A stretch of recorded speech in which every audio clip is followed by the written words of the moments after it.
tudo bem com vocês? Então, para quem não me conhece, eu sou a professora Sandy Moreira, sou cirurgiã dentista e estou ministrando aula para vocês da disciplina Introdução ao SUS e Ética Profissional. Então, eu preciso que vocês compreendam que o Sistema Único de Saúde e a ética são fundamentais dentro da realidade ali dos profissionais da saúde. E vocês, como futuros profissionais da saúde, precisam entender toda essa dinâmica, a importância do funcionamento do Sistema Único de Saúde e também ali da ética dentro, das nossas profissões. Então, hoje, o tema da nossa aula é compreender a proposta do Programa de Saúde da Família, conhecer as normas de gerenciamento estabelecidos pelas normas e políticas públicas de saúde. Então, nós vamos falar ali sobre o tópico 1, tá? Que é o que são políticas públicas de saúde.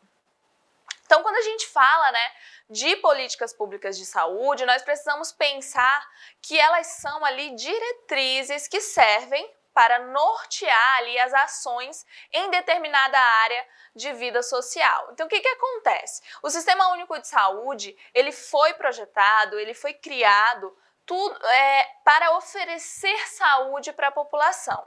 Então, desde lá da criação do Sistema Único de Saúde, na Constituição de 1988, que foi colocado a saúde como dever do Estado, e direito de todos. Então, a partir daí, eles vêm criando cada vez mais diretrizes de saúde, políticas públicas de saúde que vão ali, que são, geralmente elas servem para nortear e também como um foco principal ali para cada população que queira ser, que a gestão queira ali atingir. Então, as diretrizes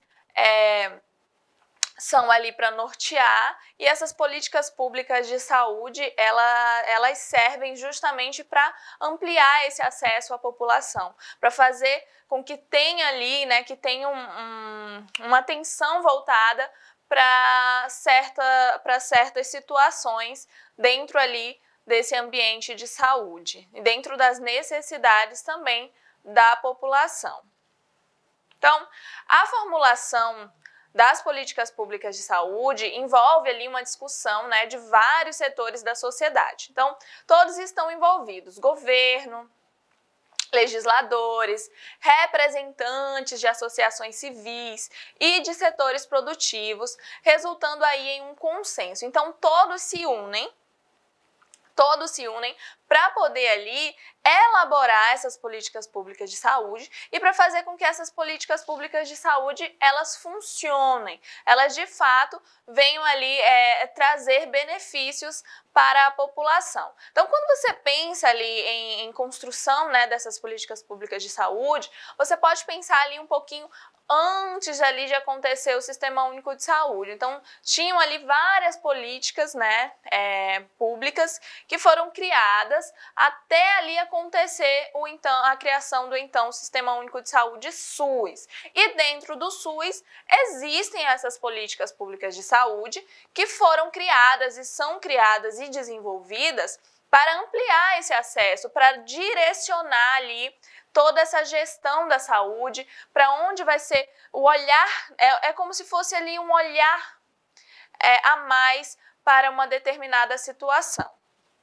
E aí, várias das suas proposições podem ali se tornar leis, tá? Então, várias dessas proposições que são ali criadas, desenvolvidas nessas discussões do governo, legisladores, representantes, todos que estão envolvidos para essa criação, pode acabar se tornando leis, tá? Um bom exemplo, pessoal, é a Política Nacional ali do Idoso. A Política Nacional do Idoso foi criada e ela prevê ações ali que vão desde a assistência à saúde dessa população até, por exemplo, a gratuidade ali do transporte público. Então, professora, eu acho que estou começando a entender. Então, as políticas públicas de saúde, elas são criadas para determinada ali, como eu posso falar, uma determinada faixa etária, por exemplo, uma parte da população que precisa ali de um olhar diferenciado, como, por exemplo, ali a questão da política nacional do idoso. Então, tem toda essa articulação para desenvolver ali questões que vão facilitar o acesso à saúde, que vão melhorar a qualidade de vida da população que vai ser beneficiada com essa política nacional de saúde. E aí, a política, nós temos também, dentro de uma política nacional, dentro ali de políticas públicas de saúde, que são muito importantes, a política nacional de atenção básica, tá? Então, quando a gente fala ali de política nacional de atenção básica, entenda que vocês aí, como futuros profissionais da saúde, vão ali estar presentes na vivência, provavelmente, de uma política ali nacional de atenção básica, tá? Quem for trabalhar, por exemplo, em unidades básicas de saúde, vão vivenciar isso com bastante frequência. Então, quando a gente fala de política nacional de atenção básica, nós precisamos ali entender que os gerentes de todos os níveis, no caso os gestores, né, a gestão de todos os níveis ali de atenção, eles devem conhecer, tá, a política nacional de atenção básica. Então, é muito complicado você ter um gestor que vai ali, né, organizar todo o sistema. Professora, quem, por exemplo, pode ser um gestor desse? Um secretário ali um secretário de saúde ali de um município, por exemplo. É muito complicado você ter um secretário de saúde de um município que não faz ideia do que seja ali uma política nacional de atenção básica, uma PNAB, né? Então, é bem complicado que o gestor não tenha conhecimento. Então, em todos os níveis de atenção, ele deve conhecer a PNAB e os seus fluxos, entender como funciona e promover ali uma comunicação efetiva entre as equipes para qualificar o processo de cuidado do indivíduo, família e comunidade. Vocês precisam entender, compreender que tudo no Sistema Único de Saúde, ele é informado. O sistema, ele trabalha através das informações geradas. Como que acontecem essas informações? Através dos atendimentos, através da demanda, através ali do entendimento de quais doenças estão afetando mais a população, o que precisa ali, o que aquela unidade, o que aquela secretaria está precisando. Então, tudo isso vai sendo informado para o Ministério da Saúde, e aí, através da PNAB, por exemplo, vão gerar informações, e aí, com todas essas políticas, né, públicas de saúde, com todas essas informações, aí que o sistema começa, de fato, a se desenvolver. E aí, por isso a responsabilidade de uma gestão, né, ter ali o conhecimento necessário, porque no final eles vão organizar, eles vão direcionar o resto ali da equipe de saúde. Atualmente, um de nós do processo ali de trabalho em rede está ali na comunicação ineficaz ou inexistente entre vários outros serviços. Então, pessoal, quando a gente fala ali de política de atenção básica, quando você fala de atenção básica em saúde, realmente é muito complicado. Então, tem ali estudos em que foi verificado que a maior parte dos problemas de fila, essa aglomeração, esse congestionamento no sistema e nos atendimentos ali especializados se devam ao excesso de encaminhamentos, de referências desnecessárias das unidades básicas de saúde. Ah, professora, então a culpa está toda na atenção básica? Não. A culpa não está na atenção básica. Você precisa compreender que o que acontece? Geralmente a atenção básica ela não tem ali equipamentos profissionais especializados. Então fica muito complicado para a atenção básica receber esse paciente e concluir de fato o tratamento dele. Então geralmente o que acontece? O paciente, a atenção básica, quando a gente fala ali de política nacional de atenção básica, você tem que entender que a atenção básica ela foi criada para ser a porta de entrada para o Sistema Único de Saúde. É para ter ali o que é de mais próximo da população. Então, é justamente essa questão da descentralização em saúde, vai levar ali uma unidade básica de saúde para uma região bem distante, vai facilitar o acesso para o usuário.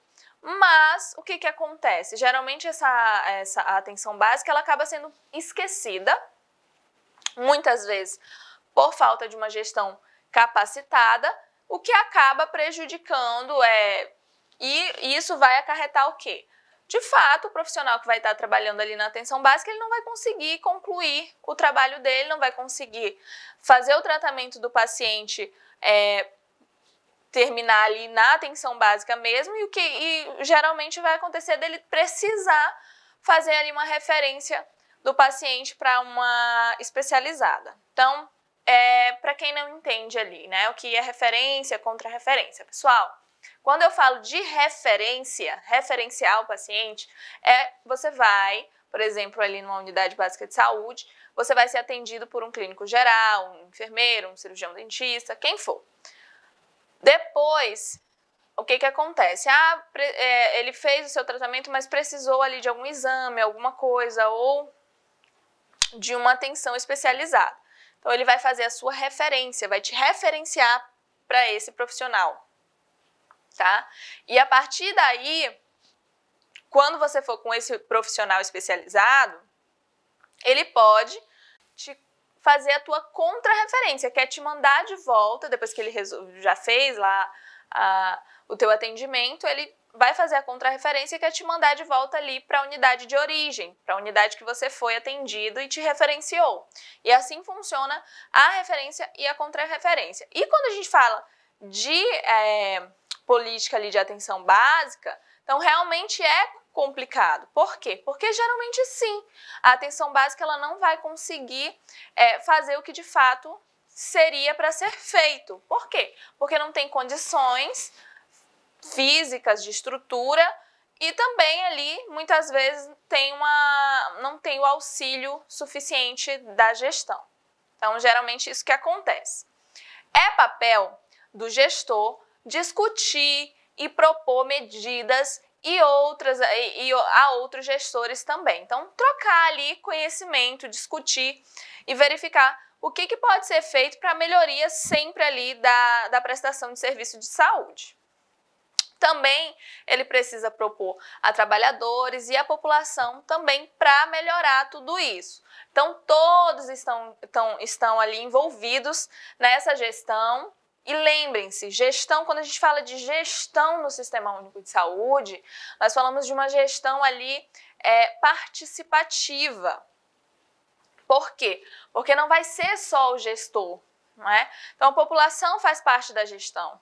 Os profissionais fazem parte da gestão. Todos estão envolvidos nessa organização do Sistema Único de Saúde. Eu acredito que a partir de hoje, talvez, você comece ali a se questionar. Então, será que eu posso só culpar a gestão? Não é? Porque, afinal, a população faz parte ali dessa gestão do sistema. E muitas vezes não tem interesse, não se preocupa com isso. Então, pessoal, o tema da nossa aula é assistência farmacêutica, fundamentos de epidemiologia, perfil demográfico e epidemiológico brasileiro e os pontos principais. Então, nós vamos começar ali um tópico, que é o tópico 1, que fala ali da legislação da assistência farmacêutica. Então, nós vamos entender um pouquinho da importância da assistência farmacêutica no Sistema Único de Saúde, que ela veio ali só para trazer benefícios para a população, porque, como vocês acredito que já saibam, né, o Sistema Único de Saúde ele veio andando ali a passos lentos. Ainda temos muitos problemas enraizados no SUS, que precisam, logicamente, serem ali resolvidos para melhorar para a população. É bem complicado porque o histórico da saúde brasileira é um pouco deficiente em relação à qualidade, à prestação de serviço, a profissionais capacitados, a uma gestão de fato eficiente. Então, quando a gente fala ali, por exemplo, de uma legislação de assistência farmacêutica, é um ganho muito grande para a população, né, assistida ali pelo Sistema Único de Saúde. Então, geralmente é muito importante essa relação ali de ter uma legislação da assistência farmacêutica. Pessoal, a assistência farmacêutica, ela é definida pela resolução número 338, tá, de 2004, do Conselho Nacional de Saúde. Então, ela está ali e foi feita para assistir a população, e vamos entender um pouquinho mais dessa necessidade da assistência farmacêutica. Porque até então, talvez você não tenha percebido ou se tocar, às vezes, mas tem ali, né, nós temos medicação ofertada pelo Sistema Único de Saúde e tudo aí vem acompanhado da assistência farmacêutica. Então, a assistência farmacêutica ela é um conjunto de ações que são voltadas para a promoção, proteção e recuperação da saúde, tanto na questão, né, individual como coletiva. Então, ela foi criada justamente para promover saúde, para ajudar na proteção e para ajudar na recuperação. Então, quando você imagine, eu peço que você pense um pouquinho agora, como que não era antes, né? Antigamente, quando eu digo antigamente, antes do SUS, antes do Sistema Único de Saúde, as pessoas não tinham toda essa assistência, não tinham hospitais públicos com a demanda que existe hoje, que apesar de tudo, apesar ali de ser insuficiente, mas anteriormente ao SUS era muito pior, e muito menos tinham ali essa questão de ter o benefício de conseguir ali pegar uma medicação pelo Sistema Único de Saúde, não é? Pela uma medicação através ali da gestão. E hoje, com a legislação da assistência farmacêutica, a população tem aí esse direito que é dever ali da gestão, é dever do governo. Quando eu falo governo, governo federal. Tendo ali o medicamento sempre, né, como insumo essencial e visando ao acesso e ao seu uso racional. Então, então porque é de direito, qualquer pessoa pode chegar lá e pegar a medicação que quiser. Não. Tem que ser de uma forma racional, sempre procurando ali o melhor para o paciente, de fato, para pacientes que precisam, que têm necessidade. Mas afinal tem que ser uma coisa organizada. Então, de fato, ela vem para nos beneficiar, para ajudar, principalmente em relação a medicações que são muito caras, que muitas vezes as pessoas não têm condição de pagar. E aí, a legislação da assistência farmacêutica veio para isso. Por quê? Porque o que acontece? Não é? Vamos trabalhar com a realidade atual. Então, geralmente as pessoas, quando vão num serviço de saúde, geralmente estão com dor, acontece alguma coisa e precisam tomar medicação e continuar ali o seu tratamento em casa. E isso geralmente acontece também através da medicação, tratamento com a medicação. Só que o que adiantaria, não é, ofertar ali atendimento, mas não ter medicação. Por quê? Porque tem muita gente que não tem, de fato, condições financeiras, ali não tem condição de comprar uma medicação. E aí, o que poderia acontecer? A pessoa ia, se consultava, mas não ia dar continuidade ao tratamento porque não tinha como tomar a medicação. Então, pensando nisso, teve aí a legislação, existe a legislação de assistência farmacêutica, que é para facilitar isso. O paciente ele é atendido, ele vai ter ali o seu receituário e através desse receituário ele vai conseguir, em tese, não é, pegar ali a sua medicação que é necessária para o tratamento. Então, toda essa questão da legislação da assistência farmacêutica, ela envolve ali a pesquisa, o desenvolvimento e a produção de medicamentos, tá? E insumos, bem ali como a seleção, a programação, a aquisição, distribuição, dispensação. Então, tudo está envolvido, a pesquisa, a produção, tá? A seleção, como que vai ser distribuído, como que vai ser dispensado, tudo está tudo envolve ali na legislação da assistência farmacêutica. Tudo pensando sempre em beneficiar a população. Lembrem-se que o Sistema Único de Saúde, ele prega justamente isso, né? Universalização, integralidade, equidade e tem ali, direito da população o acesso à saúde. E a assistência farmacêutica faz parte disso. Então, sempre vai ser, sempre o direcionamento vão ser ali os princípios e diretrizes do SUS. E aí, o que acontece?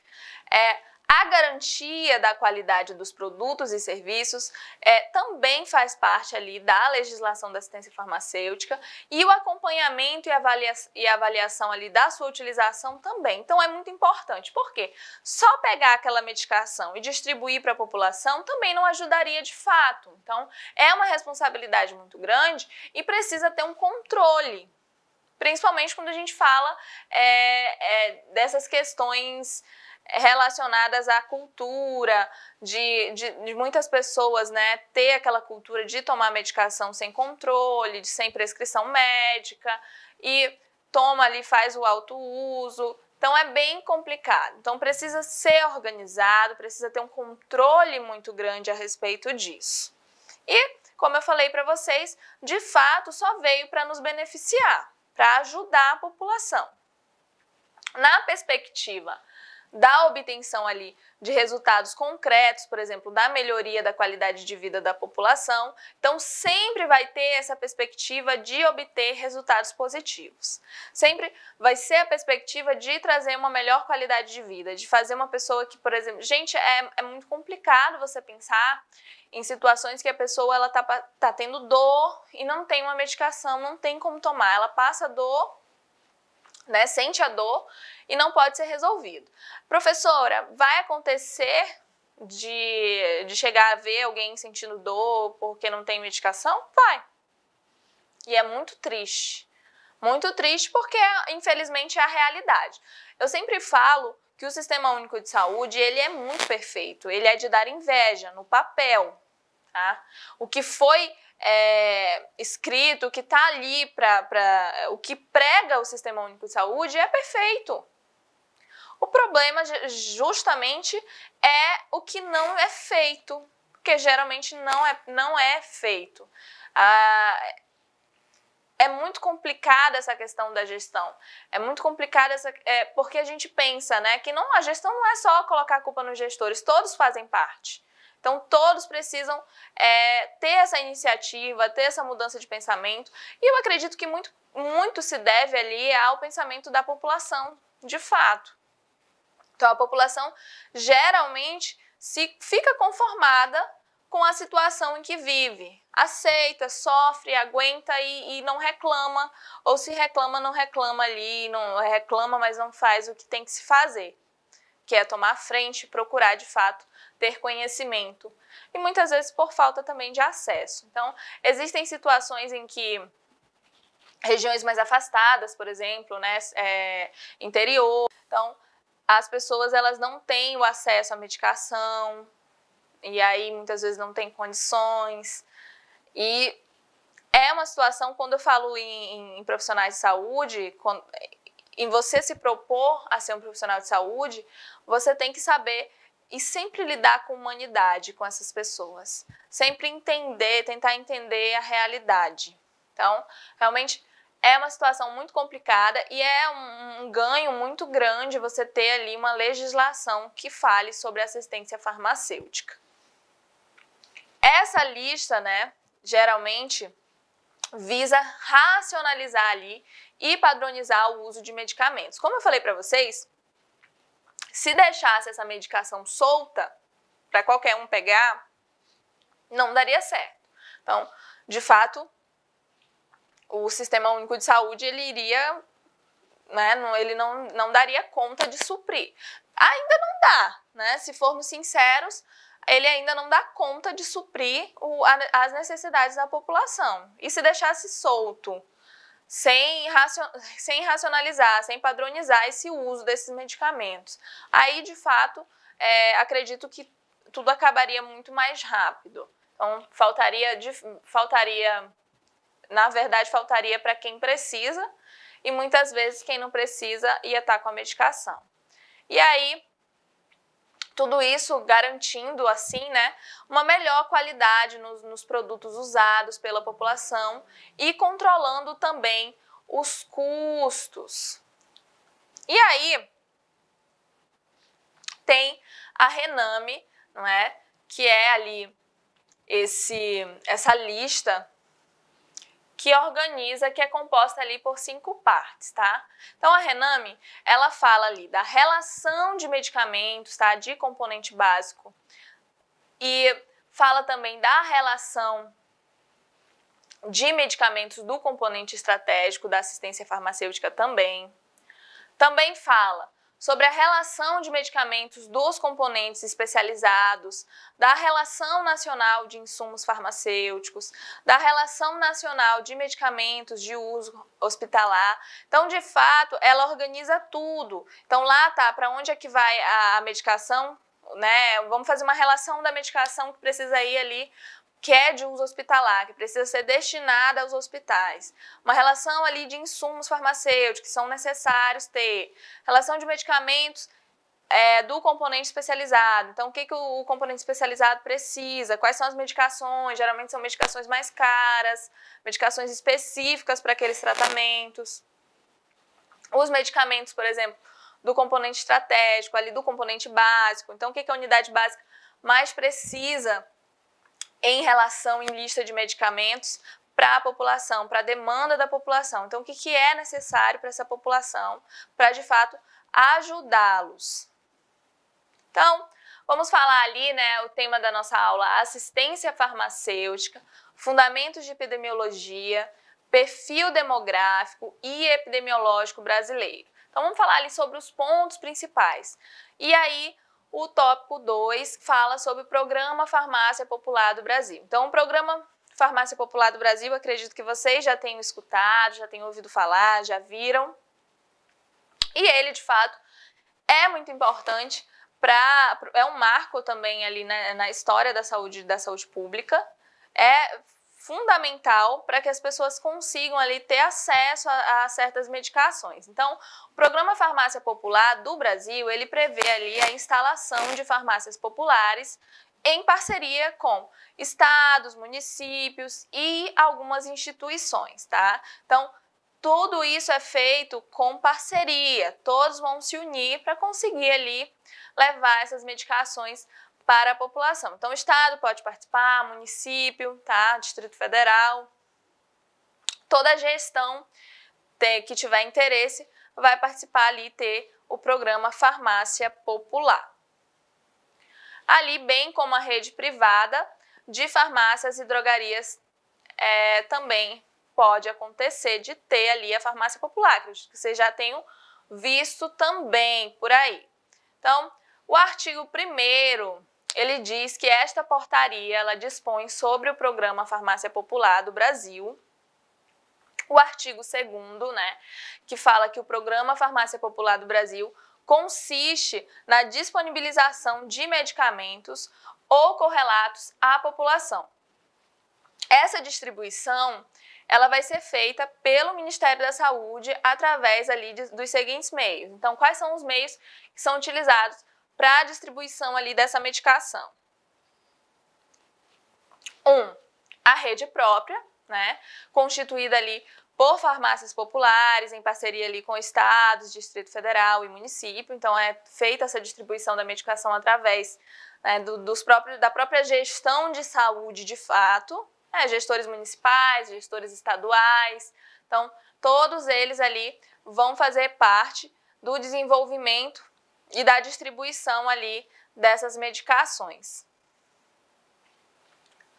Segundo, o Aqui Tem Farmácia Popular, ele é constituído por meio de convênios com rede privada, no caso, as farmácias que são ali particulares, não é? Farmácias e drogarias particulares. E aí vai ter esse programa, o Programa Farmácia Popular do Brasil, através do Aqui Tem Farmácia Popular. E aí você consegue, né, ter ali a distribuição dessas medicações também, desses medicamentos também.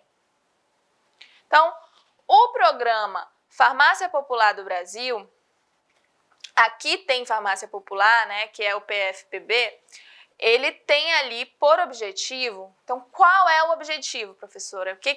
Qual a intenção? Disponibilizar esse medicamento ali para a população por meio ali de uma rede privada de farmácias e drogarias, como eu falei para vocês. Os medicamentos e correlatos previamente ali que são definidos pelo Ministério da Saúde. Então não é qualquer medicação, né, que vai ser disponibilizada. Tem ali, ela é previamente definida e o Ministério da Saúde ele vai entender. Professora, como é que o Ministério da Saúde vai saber o que é que precisa ou não precisa distribuir para a população? Através da informação que é levada ali pelos gestores locais, por exemplo. Então, daí a importância de toda a informação. Eu acredito que algum de vocês já tenha ido ali algum hospital, unidade básica de saúde do Sistema Único de Saúde, do SUS, que pediu para vocês ali o cartão do SUS, né? Quem é que tem um cartão do SUS? Você tem aí seu cartão do SUS atualizado?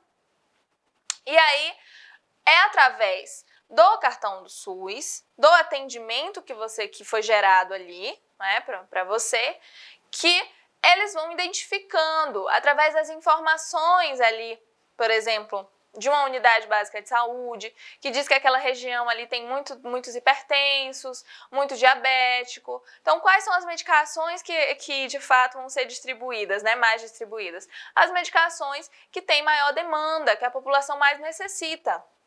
Então, é através disso que eles acabam fazendo ali essa definição de quais medicamentos vão ser distribuídos. Tudo bem? Então, o tema da aula, assistência farmacêutica, fundamentos de epidemiologia, perfil demográfico e epidemiológico brasileiro. Então, os pontos principais. Hoje a nossa aula é o tópico 3, tá? Conceitos básicos e termos que são comuns aí sobre a epidemiologia. Então, quando a gente fala em epidemiologia, entenda que é fundamental para a saúde. A epidemiologia, pessoal, ela vem para te dar, né, e para levar informações. A todo momento, quando eu falo para vocês do Sistema Único de Saúde, quando eu falo de saúde para vocês, eu sempre me refiro à informação. Toda vez que o profissional, né, para ter uma tese, para ter medicamentos, para entender a demanda da população, quais são as doenças que mais acometem aquela população, em que região geralmente acontecem certas doenças. Tudo isso é visto, tudo isso é verificado através ali de um estudo epidemiológico, através da epidemiologia. Então, realmente, é fundamental para o profissional de saúde compreender esse sistema da epidemiologia, compreender como funciona e quais são os benefícios, o que ela traz, não é, para os profissionais da saúde e para a saúde de fato. Então, quando a gente fala de epidemiologia, ela é fundamental, como eu falei, para a compreensão do processo saúde e doença. Então, através da epidemiologia, você vai compreender o que aconteceu, como que aconteceu, por que aconteceu, qual a probabilidade daquilo acontecer, e tudo é realizado através desse estudo epidemiológico, através desses dados epidemiológicos. Então, realmente a epidemiologia ela está aqui com a saúde, né? Com a promoção de saúde, com o que você oferece de saúde para a população. Então, a epidemiologia é um ponto principal, fundamental, que deve ser entendido e deve ser empregado, né, no sistema de saúde.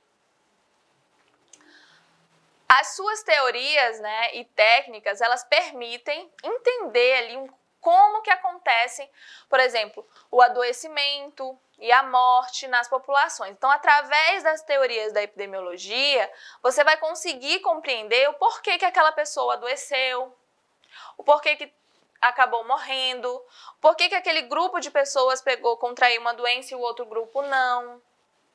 Então, faixa etária,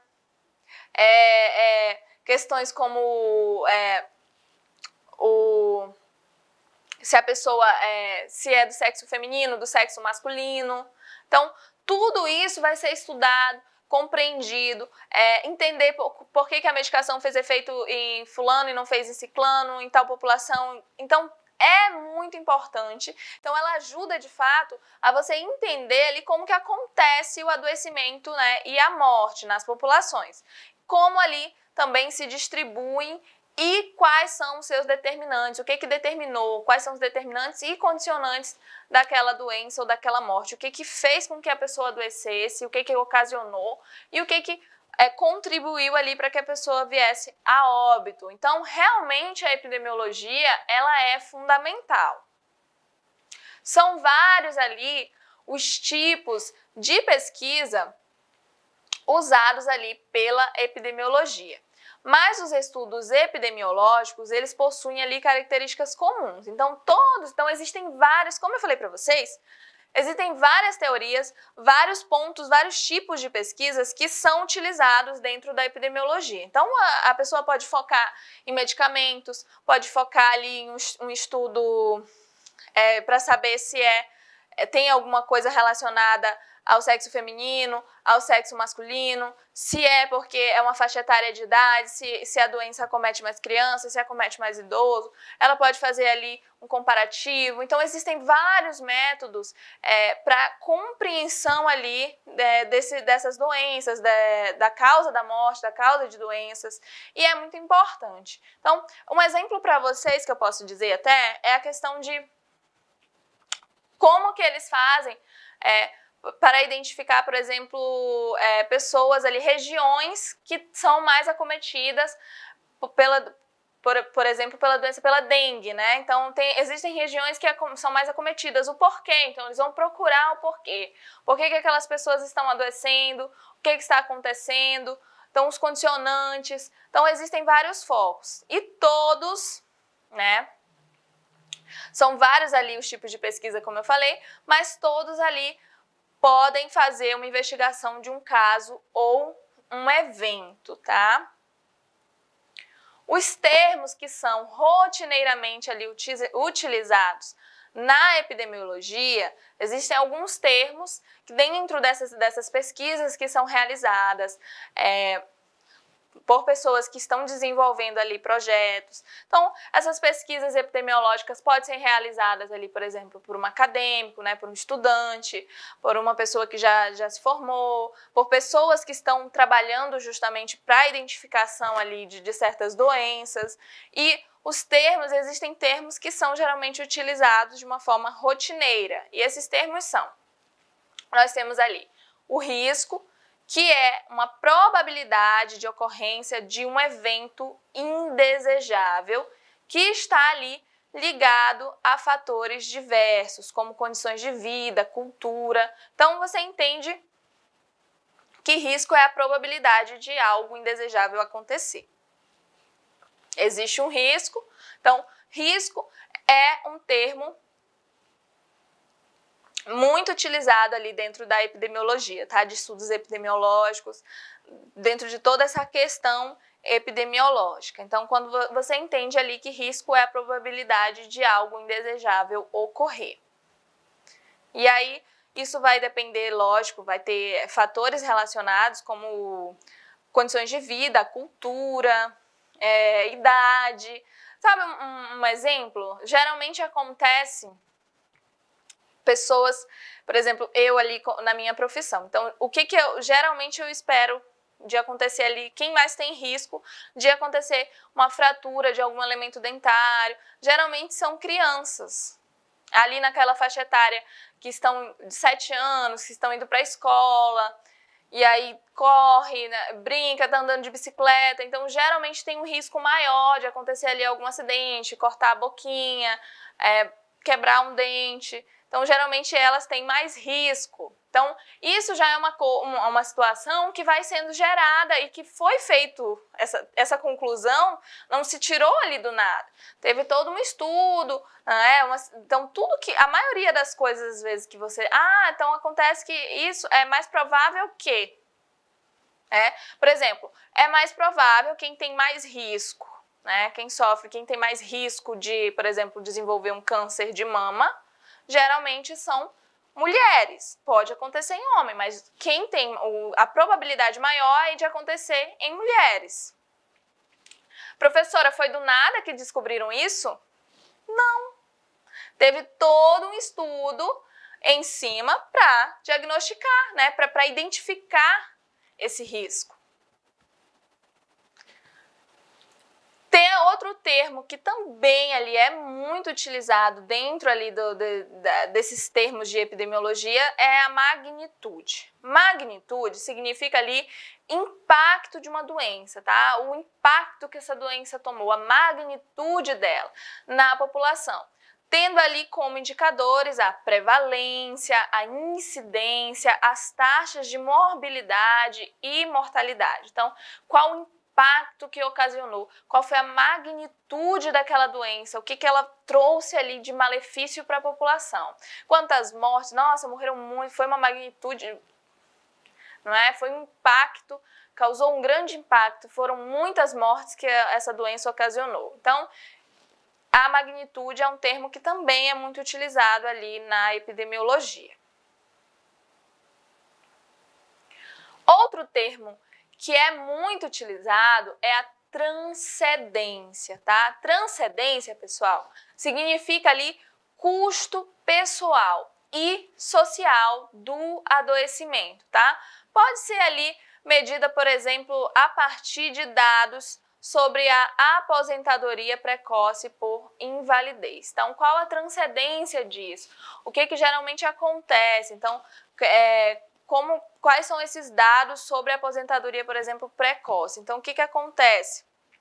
A pessoa, provavelmente a probabilidade de se aposentar é quando estiver mais velho, mas tem essa transcendência que ocorre e a pessoa pode ali ter uma aposentadoria precoce por invalidez. E aí, um termo que também é bem utilizado ali dentro da epidemiologia é o termo da vulnerabilidade. Então, a vulnerabilidade, ela fala ali sobre diferentes níveis de suscetibilidade, né, do indivíduo para o adoecimento. Então, o que significa, professora? Significa assim. Então, você tem ali uma pessoa que está ali no ápice assim, da sua juventude, está com o sistema imunológico forte, e uma pessoa com o sistema imunológico mais debilitado, já mais velho. Então, quem é mais vulnerável dos dois? No caso, vai ser a pessoa mais velha, que tem o sistema imunológico mais debilitado, então geralmente essa pessoa vai ser mais vulnerável, né? Vai ser um indivíduo mais vulnerável para poder ali, mais suscetível a adoecer. Não estou falando que pessoas mais velhas são mais suscetíveis, estou falando da questão do sistema imunológico, tá? Tem pessoas novas que também são muito suscetíveis por causa ali, por exemplo, de ter uma deficiência no sistema imunológico. Então, de fato, é a questão só para um comparativo.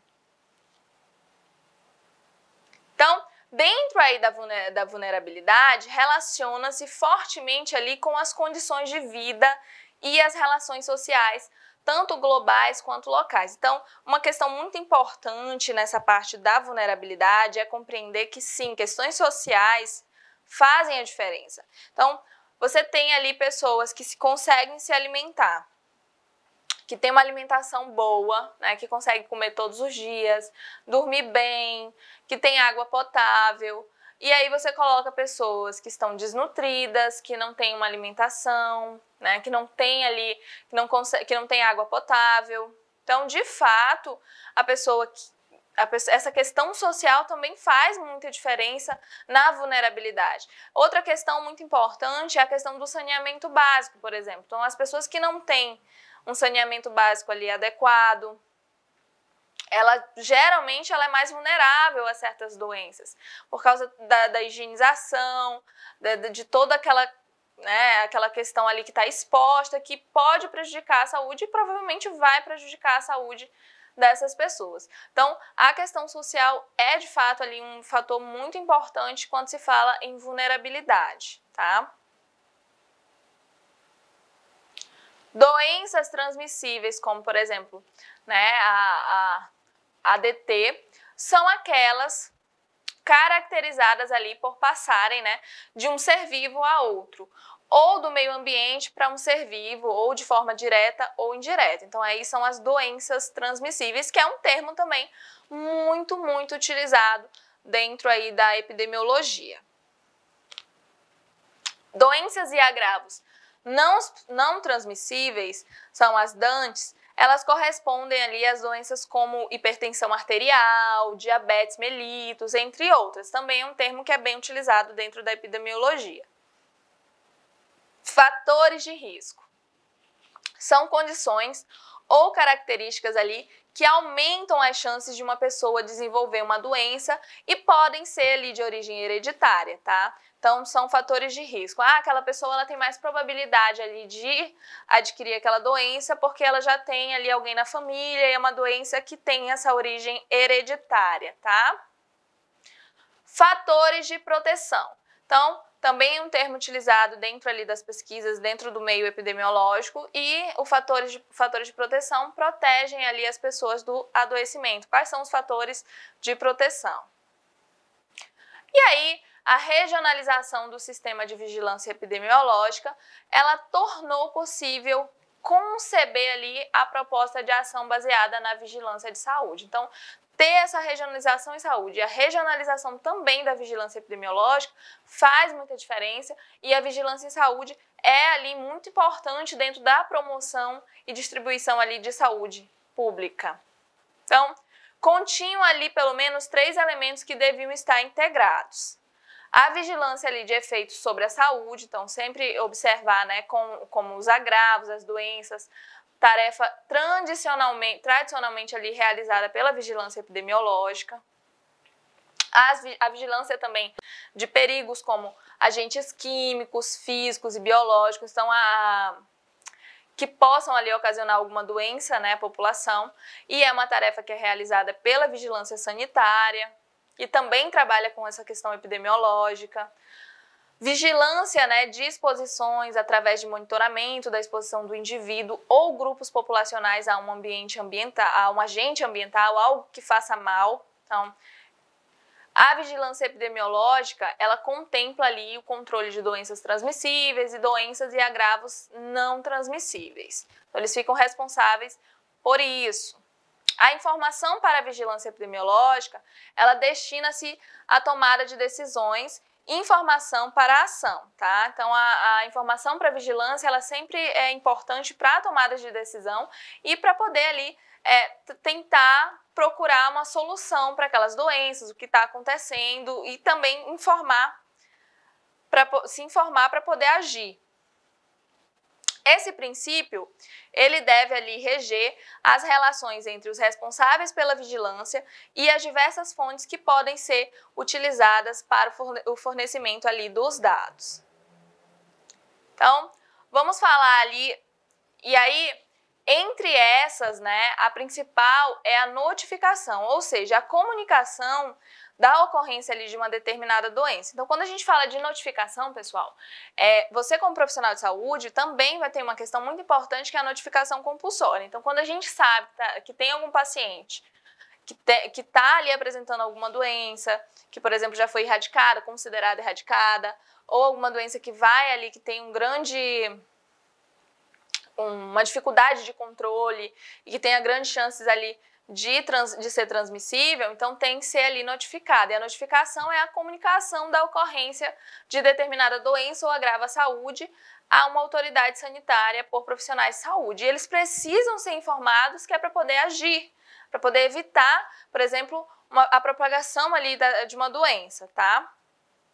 Então, o tema da nossa aula é a assistência farmacêutica, fundamentos de epidemiologia, perfil demográfico e epidemiológico brasileiro e pontos principais. Então vamos falar ali sobre o tópico 4, o processo epidêmico. Então, o processo epidêmico, ele é essencial para os profissionais de saúde compreenderem ali o comportamento da doença e os seus determinantes de forma mais profunda. Você vai estudar e compreender como que está acontecendo, né? O que determinou, o que foi determinante para o acontecimento ali daquela doença. Assim, os profissionais eles estão aptos para a tomada de decisões rápidas e assertivas, visando sempre ali ações de controle. Sempre, quando você fala de estudo epidemiológico, sempre é com a intenção de trazer ali, promover saúde para a população e também buscar identificar quais são os problemas, quais são as doenças e fazer com que que essas doenças sejam controladas e, de fato, ali, se possível, eliminadas. Tradicionalmente, o processo epidêmico ele está relacionado, né, às doenças transmissíveis. Pesquisadores defendem, né, que outros agravos, como a violência, também podem possuir ali características epidêmicas em relação não apenas ali ao número de casos, mas ali de uma forma também de propagação. Então, tudo que está sem controle e que ocasiona grande risco à população, uma grande parte ali da população pode sofrer com aquilo, é considerado também, né, um processo epidêmico. O profissional também deve compreender o significado ali dos termos endemia, surto, epidemia e os diversos fatores que estão associados ao processo epidêmico. Então, vamos entender um pouquinho ali o que é endemia. Endemia, pessoal, é uma doença habitualmente presente entre os membros de um determinado grupo em uma determinada área, tá? Então, são doenças que estão ali em um grupo específico. Então, ali a gente chama de endemia. Um exemplo ali de uma doença endêmica são, por exemplo, a malária, que é característica ali da região, né, das regiões de florestas úmidas, nas regiões norte e nordeste do país. Então, geralmente, aí é um processo endêmico, né? A gente sabe que é uma área endêmica da malária, que tem predisposição de ter ali casos de malária. Epidemias. Epidemia significa ali aumento inesperado na incidência de casos em relação a períodos anteriores, tá? Então, quando tem uma epidemia, significa que teve ali um aumento inesperado de doenças.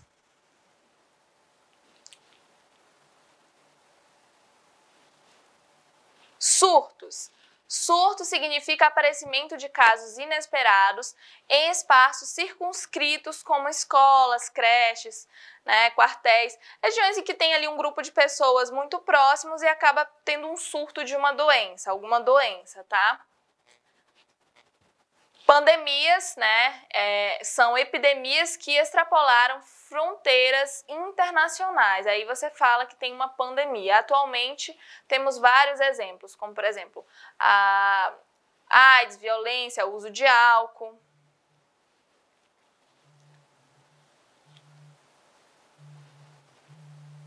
E aí vamos falar sobre a assistência farmacêutica, fundamentos de epidemiologia, perfil demográfico e epidemiológico brasileiro. Aí os pontos principais. O tópico da nossa aula é o tópico 5, desenvolvimento social e econômico. Então, o desenvolvimento social e econômico é fundamental ali quando a gente fala em saúde. Em relação à distribuição de riquezas no país, ele segue a mesma lógica ali da densidade populacional, tá? Então, quando você tem uma cidade que tem uma densidade populacional, a relação da distribuição ali da riqueza vai seguir a mesma lógica, sendo ali as regiões mais empobrecidas, a região Nordeste e Norte, que apresentam um índice de desenvolvimento humano, né, muito baixo e bem mais baixo que as outras regiões do país.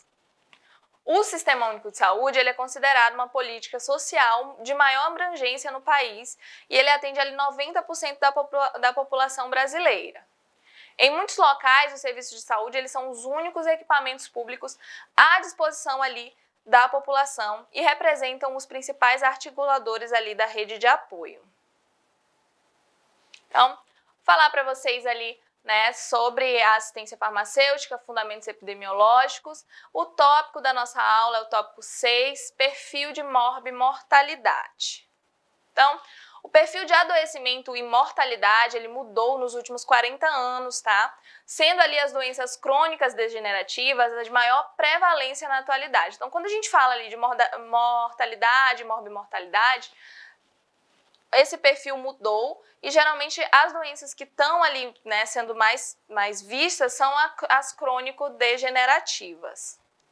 Essa mudança ela se deve ao fato de o modo de vida da população ter se alterado, então por fatores ali diversos, como por exemplo a melhoria da economia, né, que possibilitou ali um maior acesso à alimentação, uma alimentação mais saudável de fato.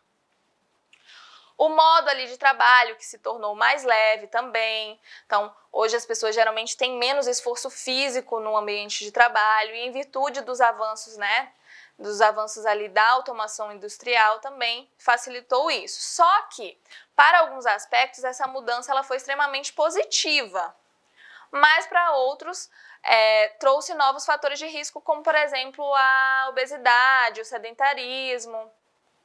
Os dados de morbidade, eles são obtidos mediante notificação, tá, de casos de surtos, de produção de serviços ambulatoriais e hospitalares. Os dados de morbidade, eles são feitos com investigação epidemiológica, busca ativa de casos, estudos e amostras, e inquéritos e outros. Os dados de mortalidade são obtidos através ali da declaração de óbito. Então, as pessoas, né, falecem e tem ali uma declaração, né, de óbito que serve como dado de mortalidade. Através desses dados que eles conseguem ali informações cruciais, né, que o Ministério da Saúde consegue informações para poder identificar do que as pessoas estão mais falecendo, o que precisa ser melhorado. Tem muita gente falecendo ali por acidente de trânsito, tem muita gente falecendo por doenças, né, por causa ali de doenças que são causadas pelo sedentarismo. Então, todos esses dados ajudam na promoção de saúde, porque através deles, através dessa identificação dos problemas, é que se procuram as soluções. Então, tudo que é informado é muito importante dentro aí do Sistema Único de Saúde. Então, entenda que os dados epidemiológicos, perfil de morbimortalidade, tudo é dado, né? Tudo para ser organizado, para tentar melhorar, porque através dos problemas identificados é que vão se procurar soluções. E aí, todos esses dados servem para isso, para ajudar no desenvolvimento, no melhor desenvolvimento do trabalho. E procurar, olha, está acontecendo isso, precisa ser solucionado. Então, é através dessas informações que vão dando andamento, vão procurando melhorias ali para o Sistema Único de Saúde. Então, pessoal, hoje eu vou ficando por aqui. Espero que vocês tenham entendido ali todo o conteúdo, espero que eu tenha sido o mais clara possível. Um beijão e tchau, tchau!